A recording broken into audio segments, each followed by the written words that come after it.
Universitas Diponegoro merupakan salah satu universitas negeri di Indonesia yang terletak di Kota Semarang. Universitas Diponegoro lebih dikenal dengan sebutan Undip. Sebagai wujud dari pengabdian kepada masyarakat, Universitas Diponegoro mengadakan kuliah kerja nyata setiap tahunnya.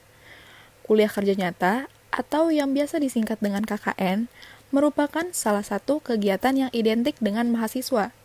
Namun, kegiatan yang biasanya dilakukan di berbagai daerah yang ada di Jawa Tengah untuk melakukan pengabdian mengalami perubahan dalam penerapannya pada tahun ini, dikarenakan adanya situasi pandemi seperti saat ini. Lalu, KKN Universitas Diponegoro pada kali ini diberi sebutan KKN Kampung Halaman, di mana mahasiswa dapat menerapkan keilmuannya kepada masyarakat di lingkungan sekitar daerah mereka berasal, dengan melakukan edukasi kepada masyarakat, baik secara langsung dengan protokol kesehatan maupun dalam jaringan di berbagai sosial media, seperti Instagram, Twitter, Facebook, maupun YouTube. Diharapkan dengan adanya kegiatan pengabdian seperti ini, mahasiswa dapat menjadi bagian dari upaya penurunan angka penyebaran COVID-19.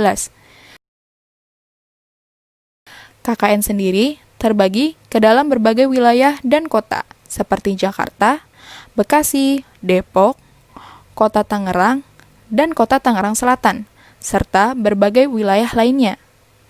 KKN Kampung Halaman sendiri tidak hanya dilakukan oleh mahasiswa Universitas Diponegoro yang terletak di wilayah Jawa Tengah saja, namun dilakukan oleh seluruh mahasiswa termasuk mahasiswa yang berasal dari Kota Tangerang Selatan. Kota Tangerang Selatan terletak di Provinsi Banten dan memiliki 7 kecamatan, yaitu Ciputat, Ciputat Timur, Pamulang, Pondok Aren, Serpong, Serpong Utara, serta Setu, dan memiliki 49 kelurahan dengan luas wilayah 147,19 km persegi atau 14.719 hektar.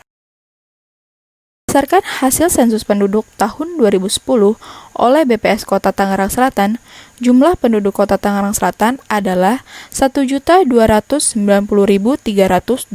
jiwa. Kepadatan penduduk di wilayah ini mencapai 8.856 orang per kilometer persegi.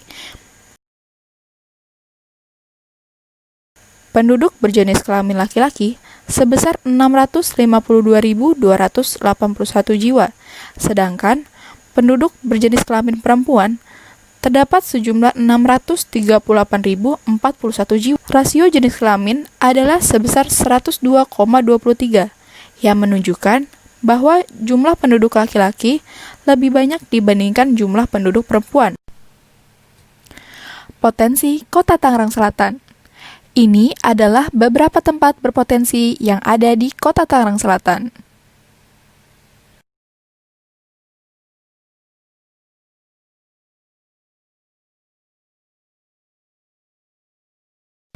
Satu, Situ Pondok Jagung.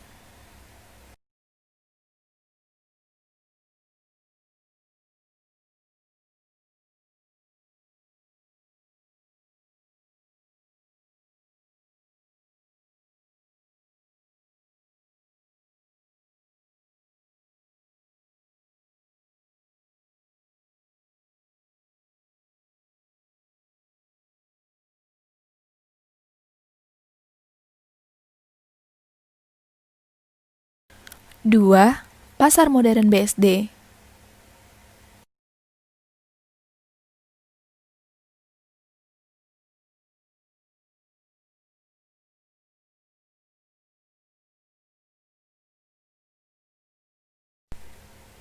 Tiga, The Breeze.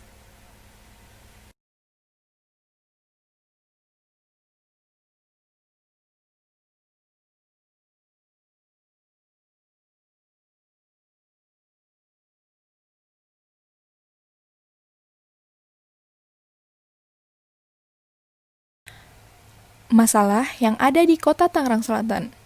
Dikutip dari CNN Indonesia, pada 7 April 2020, Kota Tangerang Selatan memiliki kasus positif tertinggi di Provinsi Banten, dengan total 56 orang. Nah, Perlu kita ketahui bahwa adanya pandemi COVID-19 ini membawa dampak terhadap kota Tangerang Selatan, seperti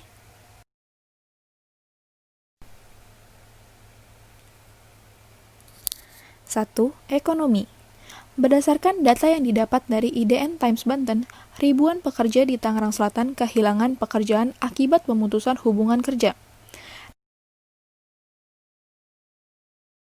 Dampak dari adanya pandemi COVID-19 ini, tak sedikit perusahaan yang terpaksa melakukan rasionalisasi, dan bahkan ada beberapa perusahaan yang sampai gulung tikar. Kepala Bidang Penempatan Tenaga Kerja pada Dinas Ketenagakerjaan Kota Tangerang Selatan, Endang Wahyuningsih, mengatakan sejak Maret 2020, pihaknya telah mencatat terjadi 2.754 orang terkena PHK.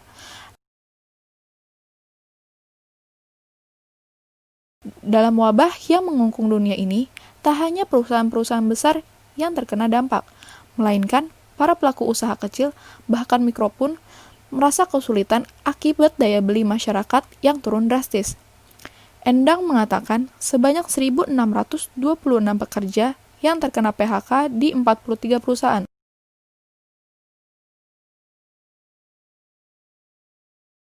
...882 pekerja dirumahkan, dan 246 orang dari sektor usaha mikro kecil dan menengah mengalami kesulitan. Ribuan pekerja yang harus kehilangan pekerjaannya tersebut berasal dari sejumlah daerah. Data tersebut dimulai dari bulan Maret sampai pada saat ini. Dinas Ketenagakerjaan Kota Tangerang Selatan masih berupaya untuk mendata seluruh pekerja yang terkena PHK, khususnya warga Tangerang Selatan. Untuk selanjutnya, para pekerja itu harus membuat kartu prakerja. Selain itu, untuk langkah ke depannya, Pemkot Tangerang Selatan juga akan berupaya memfasilitasi seluruh korban PHK tersebut dengan menyediakan pelatihan. Endang mengatakan bahwa yang pasti hal tersebut dilaksanakan pada tahun 2021 karena menggunakan anggaran 2021. Itu untuk warga kota Tangerang Selatan. 2. Kesehatan. Nah, kalian tahu tidak, berdasarkan data dari website lawan COVID-19, untuk wilayah Tangerang Selatan, kasus terkonfirmasi COVID-19 yaitu sebanyak 582 orang positif, 445 orang sembuh, 98 orang dirawat, dan 39 orang meninggal.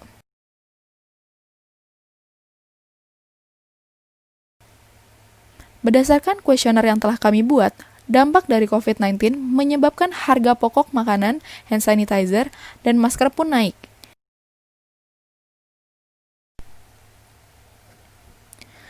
Berdasarkan kuesioner yang telah kami buat, warga Tangerang Selatan merasakan keadaan sosial di lingkungan Tangerang Selatan kurang ramah, sehingga bisa berdampak kepada naiknya angka positif COVID-19, dikarenakan tidak menegurnya satu sama lain di saat melihat orang yang tidak memakai masker di tempat umum.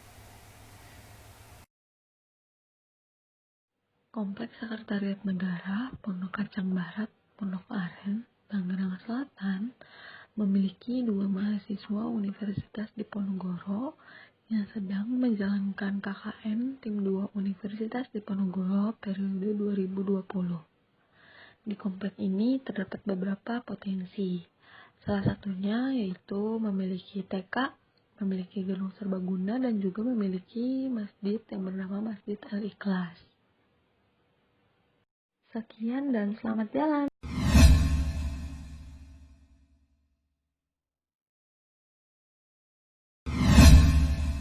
Assalamualaikum warahmatullahi wabarakatuh. Perkenalkan, saya Puspa Kapinangasi dari Ilmu Kelautan Universitas Diponegoro. Di sini saya ingin melaksanakan program kuliah kerja nyata, yaitu melakukan pembuatan sabun yang berbahan dasar rumput laut. Nah, di sini saya sudah bersama dengan 2 orang warga sebagai perwakilan dari warga RT 001 RW 006. Yuk langsung ke tahap selanjutnya. Untuk alat dan bahan yang dibutuhkan adalah minyak kelapa, lalu ada rumput laut, ada air mineral, ada KOH, dan juga ada minyak sayur. Nah, untuk cara pembuatannya yaitu pertama-tama tuangkan 100 ml air ke wadah, lalu tuangkan KOH ke air, lalu diaduk dan diamkan selama 2 jam. Selanjutnya, rebus rumput laut hingga menjadi gel, lalu diaduk-aduk dan juga disaring rumput lautnya. Lalu tuangkan minyak kelapa ke dalam wadah dan tuangkan minyak sayur ke dalam minyak kelapa. Setelah itu aduk selama 1 menit dan juga campurkan minyak kelapa dengan KOH. Diaduk selama 1 menit. Setelah itu campurkan adonan tadi dengan gel rumput laut dan diaduk dengan mixer selama sampai kental ya. Nah, kalau udah kental ditutup dan diamkan selama 12 jam. Nah, kalau udah 12 jam dibuka dan sudah mulai kental, ditutup kembali. Ditutupnya hingga 18 jam ya. Setelah didiamkan 18 jam akan menjadi seperti ini. Nah, ini sudah bisa menjadi sabun. Nah, setelah itu dituangkan ke dalam botol PAM yang ingin digunakan. Oh iya, sebelum dituangkan bisa dilakukan pengenceran terlebih dahulu. Nah, untuk ukuran pengenceran itu 1:1 atau 1:2 ya teman-teman, tergantung selera teman-teman. Setelah itu sabunnya bisa dicoba apakah sudah berbusa atau belum. Nah, kalau sabun yang kubuat, setelah dicoba hasilnya sudah mengeluarkan busa nih teman-teman. Gimana sabun yang teman-teman buat? Apakah sudah mengeluarkan busa atau belum?